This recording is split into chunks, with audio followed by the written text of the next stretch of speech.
Breaking చూస్తున్నాం. నటుడు రాజ్ తరుణ్ అతని మాజీ ప్రియురాలు లావణ్య కేసులో రోజుకో పరిణామం చోటు చేసుకుంది. నిన్న లావణ్యపై నార్సింగి పిఎస్లో ఫిర్యాదు చేసిన ప్రీతిపై తాజాగా లావణ్య సంచలన వ్యాఖ్యలు చేసింది. ప్రీతి డ్రగ్స్ కు బానిసైందని చెప్పింది. గంజాయి సేవించడమే కాకుండా మార్కెట్లో అమ్ముతుందని ఆరోపించింది. అక్షయ అనే వ్యక్తితో డ్రగ్స్ ను వైజాగ్, నిజామాబాద్, బెంగళూరుకు సరఫరా చేసిందని చెబుతుంది.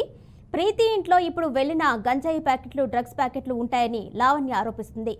డ్రగ్స్ గంజాయి ప్యాకెట్స్ ను 200 నుండి 5,000 వరకు అమ్మిందని లావణ్య అంటుంది. నిన్న రాత్రి లావణ్యపై ప్రీతి నార్సింగి పిఎస్లో ఫిర్యాదు చేసింది. లావణ్య డ్రగ్స్ కు బానిస అని ఆమె తనకు అలవాటు చేసిందని ఆరోపించింది. దీనికి సంబంధించిన వీడియోస్ ని లావణ్య రిలీజ్ చేసింది.